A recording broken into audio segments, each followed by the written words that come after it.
السلام علیکم ورحمۃ اللہ وبرکاتہ۔ کیسے ہیں آپ سب؟ امید ہے کہ آپ سب خیریت سے ہوں گے، ایمان اور صحت کی بہترین حالت میں ہوں گے۔ نحمدہ ونصلی علی رسولہ الکریم، اما بعد، اعوذ باللہ من الشیطان الرجیم، بسم اللہ الرحمن الرحیم۔ رب اشرح لی صدری ویسر لی امری واحلل عقدۃ من لسانی یفقہوا قولی۔ اللہم ارنا الحق حقا وارزقنا اتباعہ وارنا الباطل باطلا وارزقنا اجتنابہ۔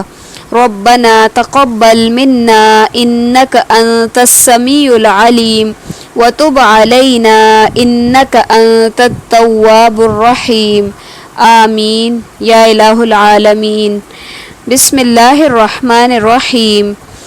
الذین، جو لوگ، یبخلون، بخل کرتے ہیں، ویأمرون، اور وہ حکم دیتے ہیں، الناس، لوگوں کو، بالبخلی، ساتھ بخل کے، ویکتمون، اور وہ چھپاتے ہیں، ما، جو، آتاہم، دیا ان کو، اللہ نے، من فضلہ، اپنے فضل میں سے، وَأَعْتَدْنَا، اور تیار کیا ہم نے، لِلْكَافِرِينَ، کافروں کے لیے، عذاباً، عذاب، مہینہ، رسوا کن۔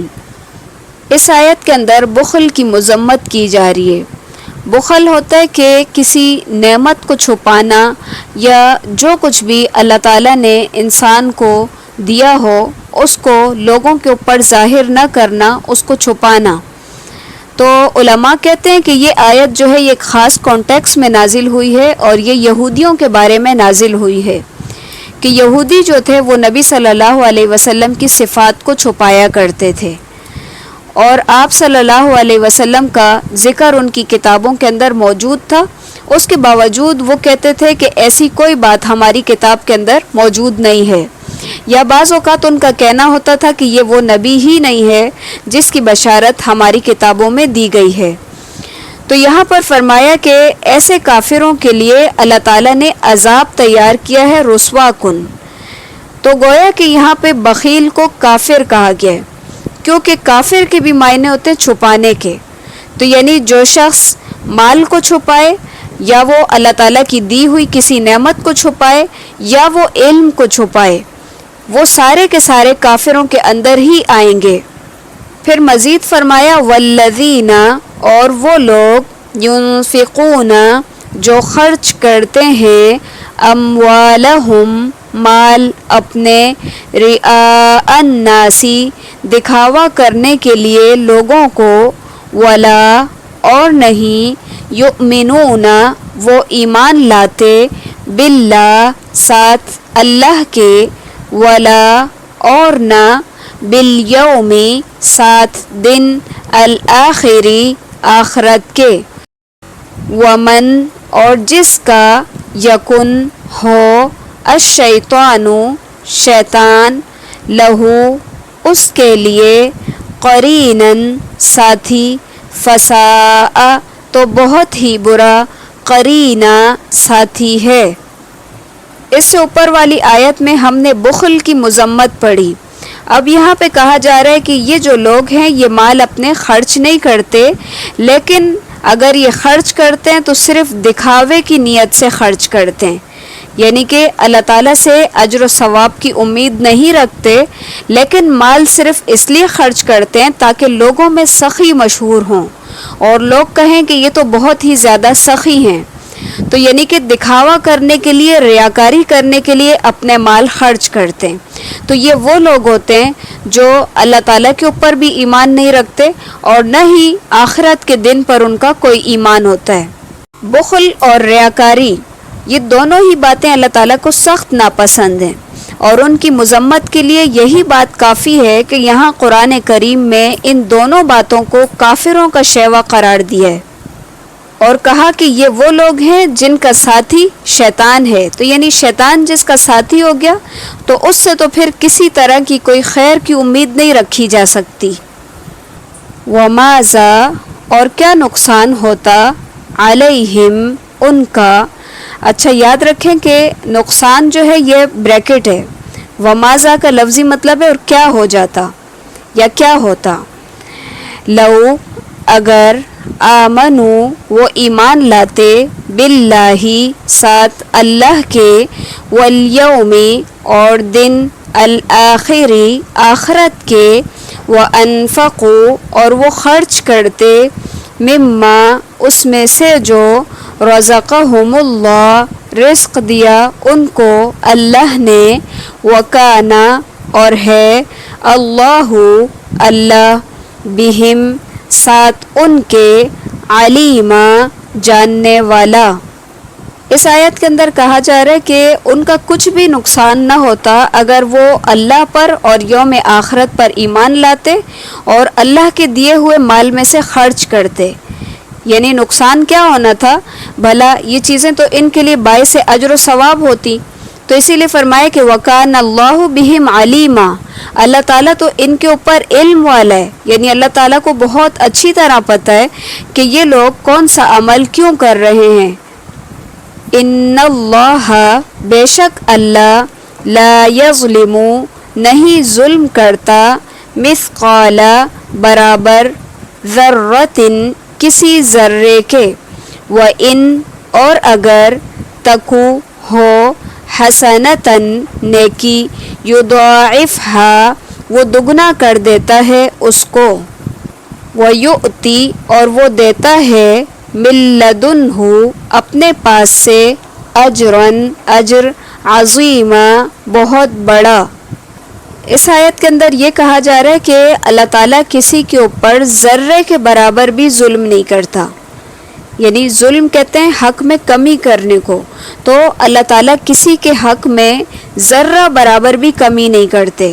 اور اگر وہ نیکی ہوتی ہے تو نیکی کو اللہ تعالیٰ بڑھا دیتے ہیں، اور اگر وہ برائی ہوتی ہے تو برائی کا پھر اتنا ہی بدلہ دیا جاتا ہے جتنی برائی ہوتی ہے، لیکن نیکیاں زیادہ تر بڑھ جاتی ہیں.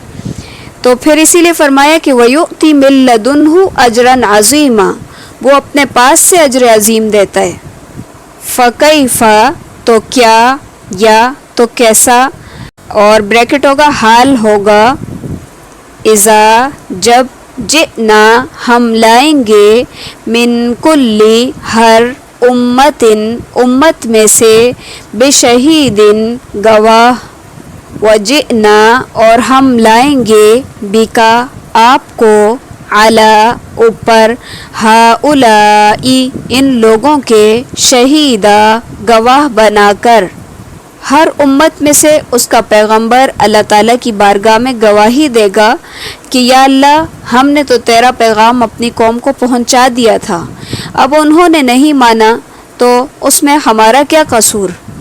پھر ان سب پر نبی صلی اللہ علیہ وسلم گواہی دیں گے کہ اے اللہ یہ سچے ہیں. آپ صلی اللہ علیہ وسلم یہ گواہی اس قرآن کی وجہ سے دیں گے جو آپ پر نازل ہوا اور جس میں گزشتہ انبیاء اور ان کی قوموں کے واقعات ہیں. یہ ایک بہت ہی سخت مقام ہوگا. اس کا انسان جب تصور کرتا ہے تو روح کانپ جاتی ہے کہ یعنی تمام انبیاء اکٹھے ہوں گے اور اللہ تعالیٰ ان کو بلائیں گے ان کی قوم کے خلاف، وہ اپنی قوم کے اوپر گواہ ہوں گے اور پھر نبی صلی اللہ علیہ وسلم بھی گواہ ہوں گے. یعنی کہ کتنا زیادہ خطرناک ایک منظر ہوگا اس دن. جو لوگ گناہ کرتے ہوں گے یا جنہوں نے ظلم و زیادتی کی ہوگی، پیغمبروں کو نہیں مانا ہوگا، یعنی ان کو صاف نظر آ جائے گا کہ آج ان کی شامت ہے، آج کے دن ان کو کوئی بھی بچانے والا نہیں ہے. کیونکہ آپ دیکھیں نا جب گواہی دی جاتی ہے تو گواہ جتنا زیادہ معزز ہوتا ہے اتنی گواہی مضبوط ہو جاتی ہے. تو کہاں یہ کہ یہاں پہ پیغمبر گواہی دیں گے اور پھر اللہ کے سب سے پیارے پیغمبر محمد صلی اللہ علیہ وسلم گواہی دیں گے. حدیث میں آتا ہے کہ ایک مرتبہ نبی صلی اللہ علیہ وسلم نے عبداللہ بن مسعود رضی اللہ تعالی عنہ سے قرآن سننے کی خواہش ظاہر فرمائی. وہ سناتے ہوئے جب اس آیت پر پہنچے تو آپ صلی اللہ علیہ وسلم نے فرمایا بس اب کافی ہے. ابن مسعود رضی اللہ تعالیٰ عنہ فرماتے ہیں کہ میں نے دیکھا کہ آپ کی دونوں آنکھوں سے آنسو رواں تھے.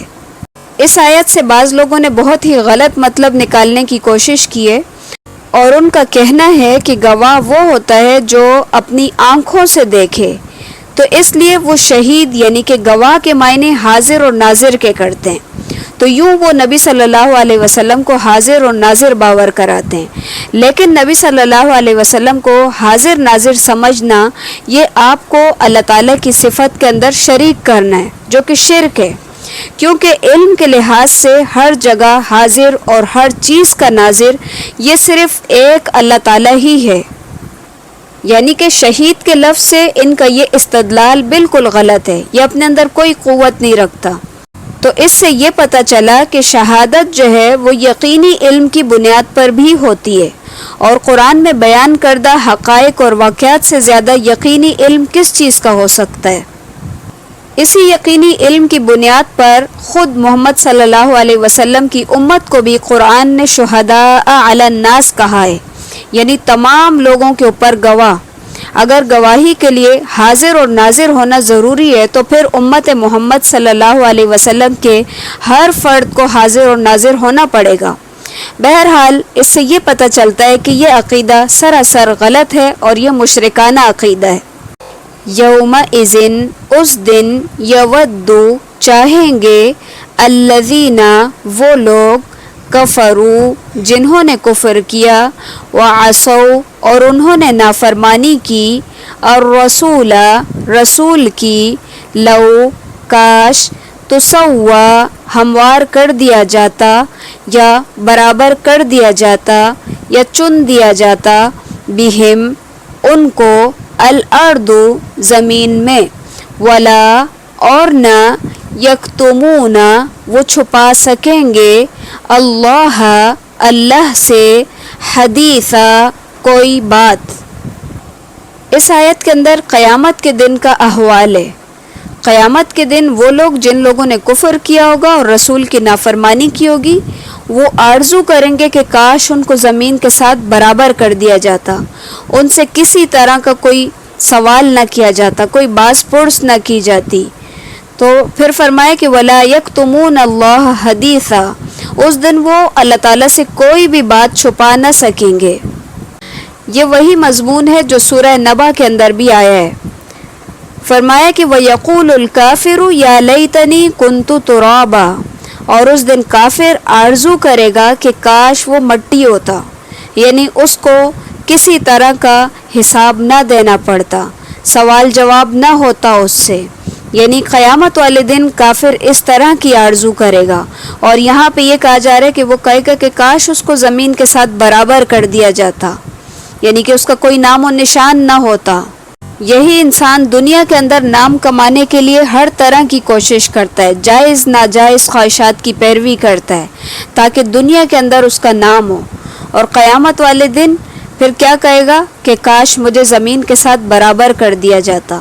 کاش یہ بات دنیا کے اندر انسان کو سمجھ آ جائے کہ انسان کی اوقات کیا ہے، تو انسان کے اپنے اعمال خود بخود درست ہو جائیں۔ اسی کے ساتھ ہمارے آج کے لیسن کا اختتام ہے۔ سبحانک اللہم و بحمدک نشہد ان لا الہ الا انت نستغفرک و نتوب الیک۔ السلام علیکم ورحمۃ اللہ وبرکاتہ۔